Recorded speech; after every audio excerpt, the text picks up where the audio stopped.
Coba jujur pada diri kita sampai dengan pagi kali ini. Dari sekian kita ruku dan sujud, berapa persen bacaan salat yang kita pahami? Kata Allah, saya turunkan satu amalan yang dengan amalan itu nilainya setara dengan mujahid fi sabilillah. Kalau dia wafat dalam aktivitasnya ini, maka wafatnya dalam keadaan syahid. Ya, apa kemudian amalannya? Lihat tafaqahu fid din. Quran surah ke-9 At-Taubah ayat 122. Wa ma kana al-mu'minuna liyanfiru kaffah. فلولا نفر من كل فرقة منهم طائفة ليتفقهوا في الدين ولينذرهم إذا رجعوا إليهم لعلهم يحذرون. Allah sampaikan tidak semua orang beriman itu mesti berjuang seluruhnya ke medan perang jika memang ada tuntutan untuk membela diri, membela agama, atau membela bangsa tempat dia tinggal. Jadi ini ayat terkait dengan ayat jihad. Jihad itu kata Al-Quran bukan menyerang. Jadi bukan sengaja menyerang orang, menyakiti orang, tembak orang, bom orang. Tidak seperti yang digambarkan dalam suasana kekinian. Jihad itu adalah membela, ya, mempertahankan ketika izzah kemudian direndahkan, ya, ada agama kemudian diserang, ada orang teraniaya atau bangsa kemudian juga dalam tekanan. Maka dari itu ketika kemudian bangsa kita dalam masa-masa perjuangan, banyak para ulama kita mengeluarkan resolusi untuk berjihad dengan berniat ibadah kepada Allah, mempertahankan kemudian keutuhan negara kesatuan Republik Indonesia. Banyak yang mengeluarkan resolusi jihad, ya, dari Kiai Haji Ahmad Dahlan yang bernama Muhammad Darwish dengan jihad pendidikannya, Kiai Haji Muhammad Hashim bin Ash'ari dengan resolusi jihadnya, Kiai Haji Zainal Arifin, Kiai Haji kemudian Nur Ali di Bekasi, ya, para habaib 5 orang berkumpul di Tanah Abang dan Krukut dalam rangka jihad, ya, menghadirkan negara kesatuan Republik Indonesia. Itu terjadi pada hari Senin, ya, tanggal 13 April ya tahun 1905, Senin Kliwon, ya 17 April 1905 di Tanah Abang Krukut. Ada 5 orang habaib, Habib Abdurrahman, Habib Sehan, Habib Abdullah, juga dengan yang lainnya. Nanti disitulah kemudian disepakati mendirikan Jamiatul Khair. 6 tahun kemudian 1911 didatangkanlah Syekh Ahmad Surkati. Bertemulah kemudian para ulama Nusantara berkumpul, datang ke Haji Ahmad Dahlan dari Yogyakarta, pulang dari situ setahun kemudian mendirikan Muhammadiyah tanggal 18 November 1912. 14 tahun kemudian 31 Januari 1926 didirikanlah kemudian oleh Kiai Haji Muhammad Hashim bin Ash'ari, ya, Nahdlatul Jam'iyah, Nahdlatul Ulama. Seluruhnya adalah jihad dalam rangka melahirkan negara kesatuan Republik Indonesia. Jadi saham para ulama, saham umat Islam begitu tinggi, ya, dalam rahim kelahiran putra tanah air negara kesatuan Republik Indonesia. Dari situ kemudian kita punya kewajiban untuk bisa mempertahankan negara kesatuan Republik Indonesia ini dengan bagian-bagian selanjutnya dalam perjuangan, yaitu bagaimana menampilkan nilai-nilai kebaikan dan nilai-nilai kemuliaan. Apa di antara yang setara dengan jihad? Jika tuntutan itu tidak ada, maka yang kedua muncul, yaitu banyak mengisi majlis-majlis ilmu untuk belajar syariat-syariat agama. Kata Allah, saya turunkan satu amalan yang dengan amalan itu nilainya setara dengan mujahid fi sabilillah. Kalau dia wafat dalam aktivitasnya ini, maka wafatnya dalam keadaan syahid. Ya, apa kemudian amalannya? Lihat tafaqahu fid din, yaitu diantara kalian serius menyiapkan diri untuk mendalami, memahami pelajaran-pelajaran agama. Ad-din di sini maksudnya Islam. Ya, dengan keterangan di Quran surah ketiga Ali Imran ayat 19, Innad dina indallahil Islam. Ya, al-fiqhu artinya paham. Jadi kalau kita belajar Islam, kata Al-Quran, mesti sampai paham. Awas, sampai paham. Jangan sampai hanya sekedar kita mendengar, datang, kadang ngantuk, tertidur, pulang. Gitu kan kalau khutbah Jumat, ya. Jadi kadang-kadang kalau orang datang ke pengajian, datang, ngantuk, tidur, pulang. Ya, kata Allah, belajar apapun tentang Islam mesti sampai paham. Dengan pemahaman itu kita akan bawa itu semua untuk menunaikan ibadah dengan sempurna. Contoh, belajar Islam sampai paham. Di antara rukun Islam, hadis Muslim, Nomor hadis yang ke-8 dari Umar bin Khattab radhiyallahu taala anhu. Ketika Nabi Muhammad sallallahu alaihi wasallam ditanya tentang Islam, kata Nabi, "Anta syahada an la ilaha illallah wa anna Muhammadan Rasulullah." Kemudian wa tuqimas shalah. Setelah syahadat, masuk Islam dengan bersyahadat mendirikan salat. Sekarang kita ingin belajar tentang salat. Kata Al-Qur'an, belajar sampai paham. Karena itu pelajaran-pelajaran syariat disebut dengan fikih namanya. Fikih salat, fikih zakat, fikih haji. Kenapa disebut fikih? Itu gambaran kepada kita supaya belajar sampai dengan paham. Kenapa sampai paham? Kata Al-Quran. Awas, Quran surah ke-29 ayat ke-45. Utslu ma uhya ilaika minal kitab wa aqimis shalah. Innas salata tanha 'anil fahsya wal munkar. Utslu bukan sekedar baca, tapi punya 3 arti. 1 baca, 2 pahami, 3 kemudian amalkan. Sebelum Anda sholat, kata Allah, belajar dulu tentang bacaan sholat, belajar tentang makna sholat sampai paham. Dengan pemahaman itu sholat kita akan khusyuk. Kenapa banyak orang sholatnya tidak khusyuk? Karena tidak paham apa yang dibaca dan dilakukan dalam sholatnya. Coba jujur pada diri kita sampai dengan pagi kali ini. Dari sekian kita ruku dan sujud, berapa persen bacaan sholat yang kita pahami? Jangan-jangan ruku tidak paham, ya? Jangan-jangan sujud tidak mengerti. Jangan-jangan takbir pun belum mengerti apa yang dibacakan. Bagaimana bisa khusyuk kalau nggak paham yang dilakukan? Orang haji nggak paham apa yang dilakukan dalam tawafnya, nggak paham apa yang dilakukan dalam wukufnya, dan seterusnya. Bagaimana kita bisa mengerti dan khusyuk menunaikan ibadah? Nah, termasuk belajar Al-Quran seperti yang akan kita lakukan sekarang. Kita akan mencoba memahami betul apa yang akan kita pelajari. Dengan pemahaman itu, Nabi pernah menyampaikan dalam hadis yang disampaikan oleh Imam Al-Bukhari dari Abu Abdurrahman As-Sulami, menerima dari Uthman bin Affan radhiyallahu taala anhu dan Ali bin Abi Thalib karamahullahu wajha, anin Nabi sallallahu alaihi wasallam qala, khairukum man ta'allama al-Qur'ana wa 'allamahu. Kata Nabi, jika ada orang baik di muka bumi ini, saya ulang, jika ada orang baik di muka bumi ini, maka orang yang paling baik adalah orang yang belajar Al-Quran dengan sungguh-sungguh, lalu mengamalkan isi Al-Quran itu. Rahasianya di hadis ini, kata Nabi, orang kalau belajar Al-Quran pasti baik, Pak. Bu, nggak ada orang belajar Al-Quran nggak baik. Orang kalau sudah belajar Al-Quran pasti baik. Ibu kenal Abu Jahal? Kenal.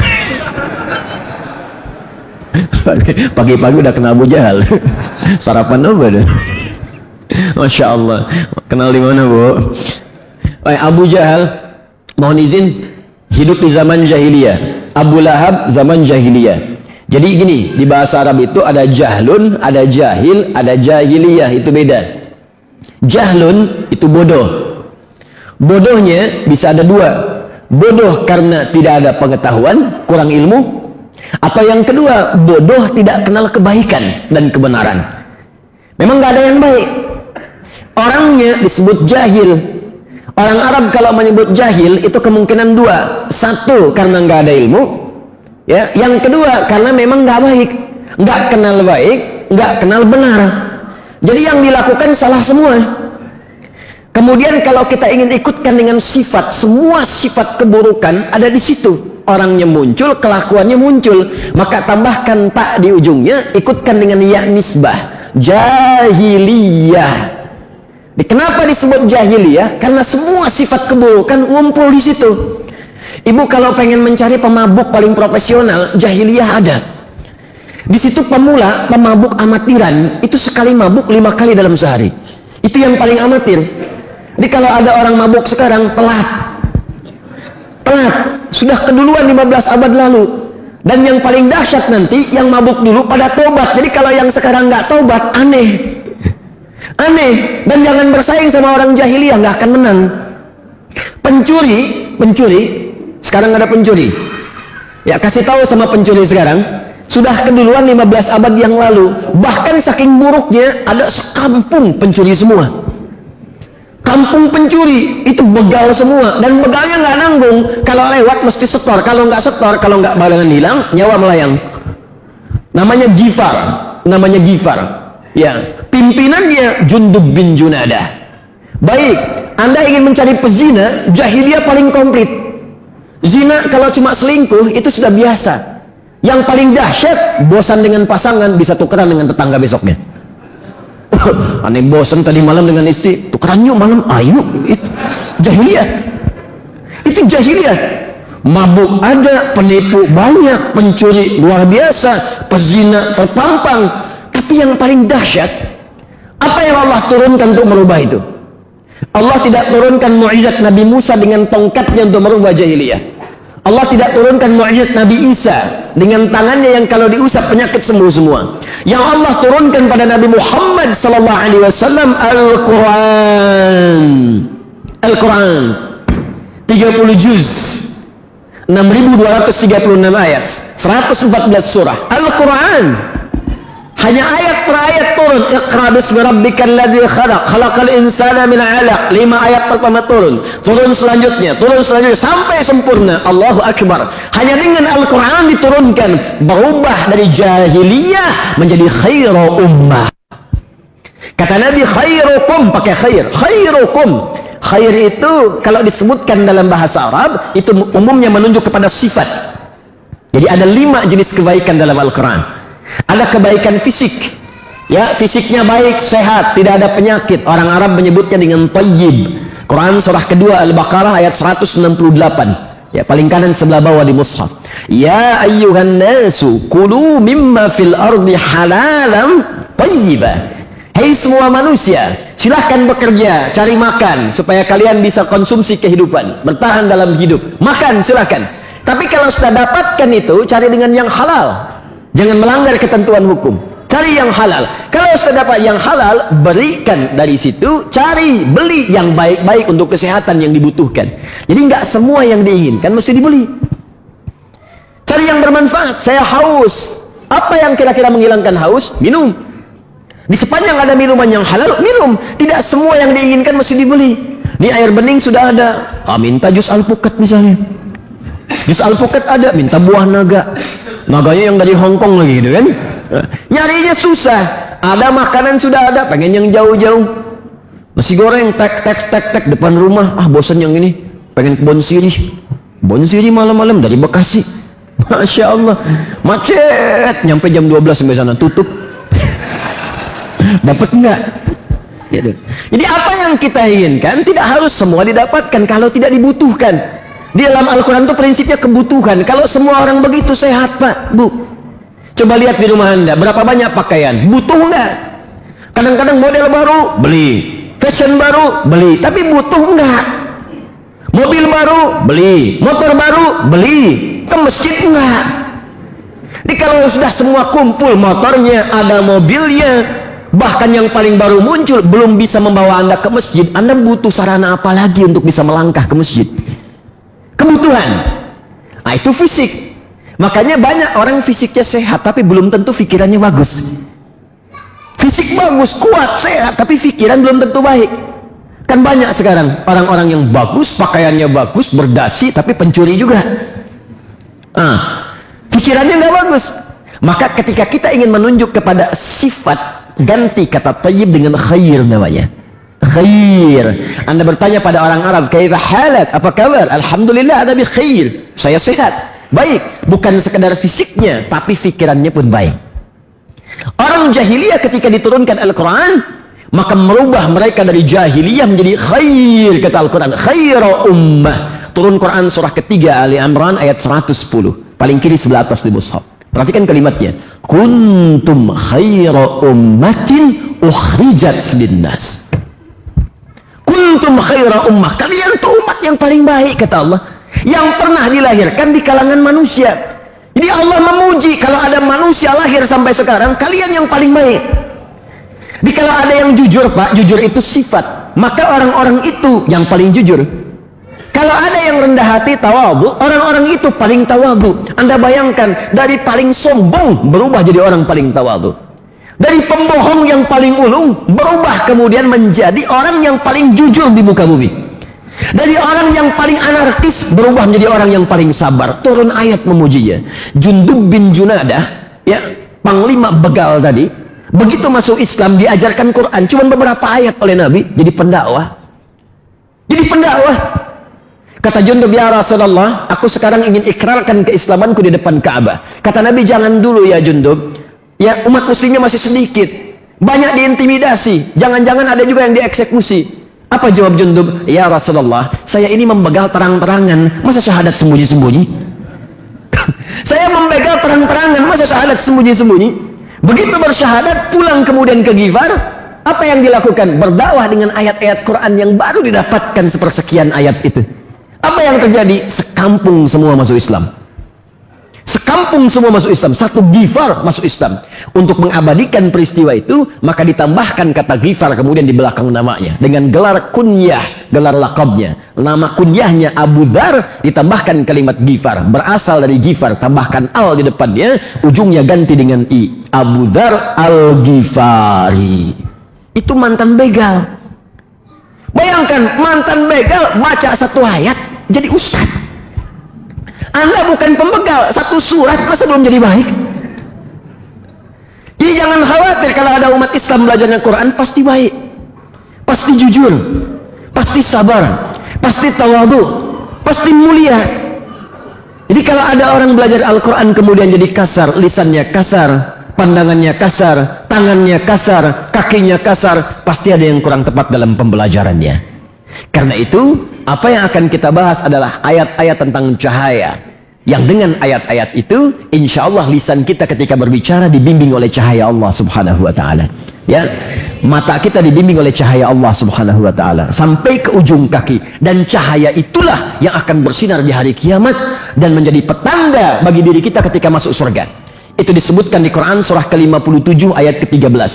Jadi kalau kita belajar tentang surah ini, kita amalkan isinya, nanti Allah akan bimbing diri kita dengan cahaya. Di hari kiamat dibangkitkan di semua badan bercahaya, Pak, Bu. Bukan cuma cahaya wudhu, tapi cahaya-cahaya amal soleh kita. Nah, orang-orang munafik ketika mereka masuk ke dalam neraka, munafik itu nerakanya spesial, neraka jahanam. Nah, jadi jangan jadi orang munafik, hati-hati. Munafik itu spesial, nerakanya neraka apa? Jahanam. Ya, dikumpulkan dengan orang kafir. Itu ada di Quran surah keempat ayat 140, paling kiri sebelah bawah di mushaf. Ya, innallaha jami'ul munafiqina wal kafirina ya fi jahannam jami'an. Allah akan kumpulkan orang munafik dan orang-orang kafir semua di neraka jahanam bersamaan. Nanti ketika kita masuk surga insyaallah dengan izin Allah Subhanahu wa taala, tiba-tiba nanti ada orang-orang munafik datang berkata kepada kita, yauma yaqulul munafiquna wal munafiqatu lilladzina amanu dhuruna naqtabis min nurikum. Orang-orang munafik datang, laki-laki perempuan. Awas, ini ada isyarat ya, sifat munafik itu bisa muncul bukan hanya pada laki-laki, juga pada perempuan. Ketika mereka datang pada orang-orang beriman, mereka berkata, minta bagian dari cahaya kalian, kami pengen ambil. Cahaya yang dimaksudkan amal saleh. Jadi mereka menyesal, Pak, Bu. Banyak orang menyesal. Makanya saya katakan, mumpung masih hidup, berbuat baik. Mumpung masih hidup, cukup Anda jadi muslim, pasti baik. Pasti baik. Dan mumpung masih hidup, cepat beramal soleh. Karena banyak, jangankan orang-orang munafik dan orang bermaksiat, orang beriman pun ketika wafat, permohonan pertamanya kepada Allah, ya Allah, berikan kesempatan untuk hidup lagi. Fa'asaddaqu akum minas. Saya pengen berbuat baik, ya Allah. Saya pengen berbuat baik. Tidak harus menjadi ustaz. Silahkan apapun yang Anda kerjakan selama hidup sepanjang baik. Jadi guru, silahkan. Pengusaha, silahkan. Ada tentara, ada polisi, ada pejabat, ada diplomat. Jadi pejabat yang baik, diplomat yang baik. Karena Anda akan wafat. Anda wafat. Kalau Anda sudah siap, silahkan. Kata Allah, Anda beramal saleh, saya siapkan surga untuk Anda. Anda beramal salah, ini ada ancaman saya. Kalau nggak yakin, silahkan, tapi Anda akan wafat.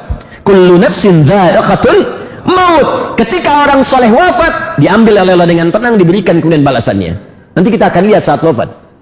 Ketika orang salah wafat pun diberikan balasan yang setimpal, jazaa'a wifaqa, balasan yang setimpal. Apa yang terjadi? Karena nggak pernah beramal soleh, maka orang-orang soleh tadi yang punya cahaya, sebagian yang salah ingin mengambil cahayanya. Maksudnya ingin berusaha beramal soleh seperti mereka. Naqtabis min nurikum, kami ingin ambil cahaya kalian. Apa yang dikatakan oleh malaikat? Kilarji'u, pulang sana, pergi, diusir dari surga. Faltabisu nura, ya, naqtabis min nurikum, kilarji'u, ayo pulang, pergi, cari cahaya sendiri. Ayo berbuat seperti apa yang pernah kau lakukan. Fadhuriba bainahum bisurin lahu bab, batinuhu fihi rahmah, wa zahiruhu min qibalihil azab. Jadi saya ingin katakan insyaAllah apa yang akan kita pelajari di surah An-Nur adalah surah yang sangat penting. Akan ada cahaya-cahaya yang kita dapatkan untuk membimbing kita hidup di dunia. Dan kalau benar kita pelajari, kita amalkan, insyaAllah cahaya ini akan tampak beda di akhirat sampai Allah izinkan kita masuk ke dalam surga. Ya, tidak cukup dengan amin, kita mulai dulu belajar. Nah, ini mukaddimah ya. Sekarang kita mulai pelajarannya insyaAllah. Jadi saya ingin antarkan begini. Ini banyak sekarang penilaian-penilaian pada umat Islam dibuat seakan-akan umat Islam itu kurang baik. Tapi saya baru pulang ini dari luar negeri, ternyata umat Islam itu dinilai baik. Saya di Inggris, saya baru dari Inggris datang beberapa waktu lalu. Di London itu umat Islam dipandang baik. Di Manchester baik. Di Liverpool baik. Bahkan ada satu masjid, itu masjidnya di Council, di kota itu Masya Allah setiap hari Pak Ibu, 2 orang paling minimal masuk Islam. Masuk Islam, masuk Islam, masuk Islam. Jadi aneh, di tempat yang paling modern pada masuk Islam. Jadi kalau ada di Indonesia yang keluar dari Islam, itu orang aneh. Orang aneh. Karena di tempat yang pada maju, negara-negara maju, orang pada masuk Islam. Anda bayangkan, saya ke tempat-tempat negara maju pada masuk Islam. Di New Zealand pada masuk Islam. Ya, di London pada masuk Islam. Di Kanada masuk Islam. Jadi kalau di Indonesia yang belum semaju sono, pada keluar ada yang keluar dari Islam, berarti ada yang aneh dalam dirinya. Jelas ya? Baik, ayo kita tampakkan nilai kebaikan, insyaAllah kita tampilkan. Dan kalau sudah dilawan dengan akhlak, insyaAllah berbagai stereotip pada umat Islam akan hilang dengan sendirinya. Tidak usah banyak dikomentari, yang penting kita buktikan dengan akhlak yang mulia.